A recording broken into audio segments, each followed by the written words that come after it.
we are a small group from St Francis Youth, yeah, and these are our stories from isolation. I think we're just going to have a little chat, go through some questions. Yeah, whenever you're ready, Alana.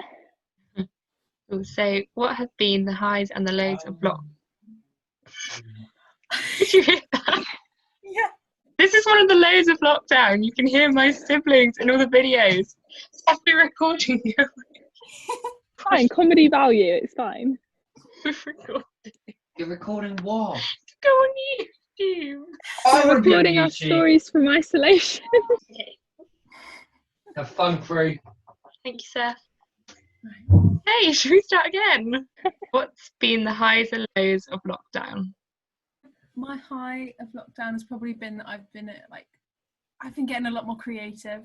I've been doing a lot more drawing. I've been playing my ukulele, which is all quite nice because I have time to do that now, whereas I didn't before, which is nice.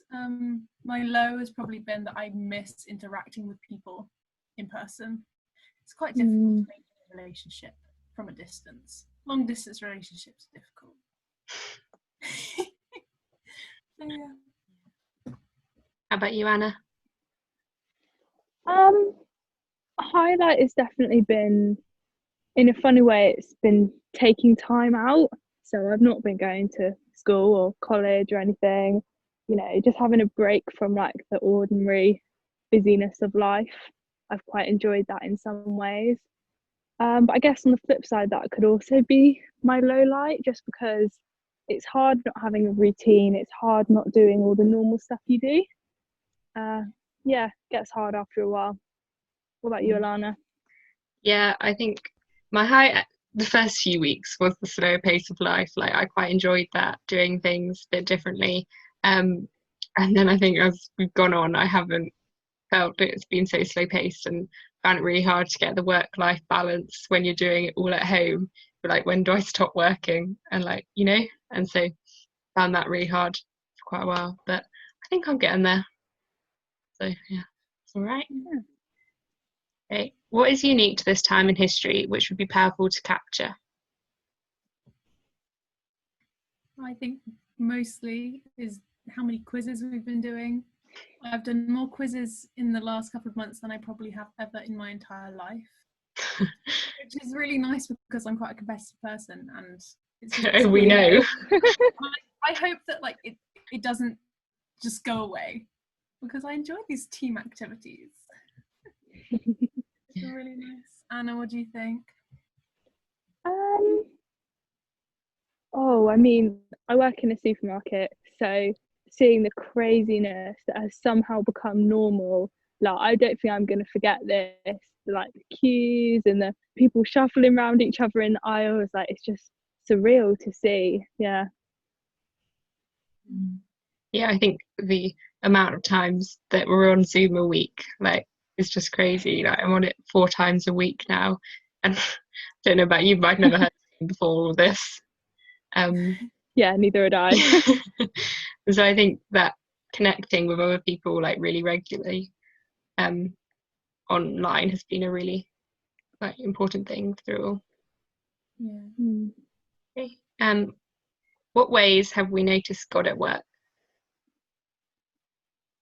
For me, it's been mostly motivational issues, because I'm sat at my desk where I normally wouldn't do an awful lot of schoolwork, but it's been quite difficult to get my head down and focus on it. But then you just pop on the Jesus box and you're blaring out, and it gives you a load of motivation to just get on with it, which has been quite nice for me. I'm not sure about either of you. Yeah. I guess you go. Sorry. We're always doing this. For me, I've kind of God spoken to me through the videos that I've been watching on YouTube and stuff. So like I said earlier, getting the work-life balance was really hard for me, and I'd just be working all the school days and then the weekends as well, and I wasn't taking Sundays off or anything.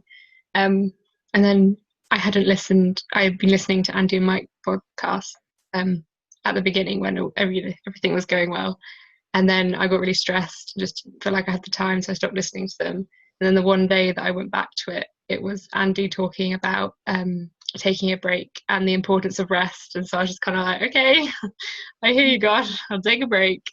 And then at another point when I just didn't feel like I could do something and I didn't feel old enough and wise enough to do it.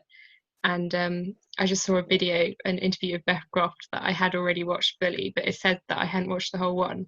So I just clicked on it thinking, oh, like, what have I missed? And it was Beth basically saying that you're never too young to do anything. And I was just like, oh, okay. That's amazing, yeah.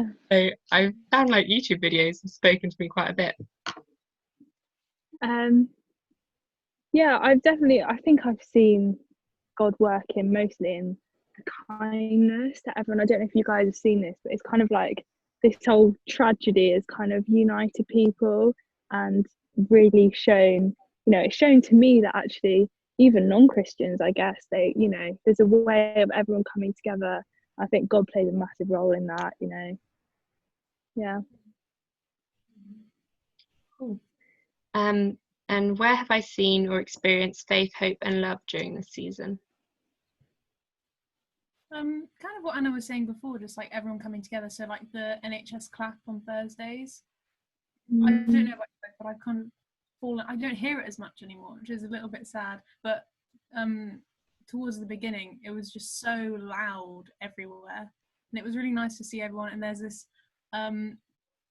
this elderly man up on Queensbury, and he got his trumpet out and was playing a lovely trumpet tune. And it was just brilliant to see everyone doing like, their thing for the NHS, which was really lovely. Yeah, the community's definitely been a really strong signal of the love that everyone has for one another on our street. There's a WhatsApp group, and especially at the beginning, like whenever someone was popping to the supermarket or something, they'd send a message like, anybody need anything? And people just buying stuff for everyone all over, which I think was a really nice way that the community came together. Yeah, I think social media has been so good at showing us hope and giving people faith. Like you see videos of people visiting their grandparents, waving at them through the window, and just really lovely things that are going on. I think that's been a real source of like hope for people, because I can't imagine it, but some people must have been so isolated from this whole event. I think social media has been so good. Yeah. Yeah, definitely. Awesome. Well, thank you very much.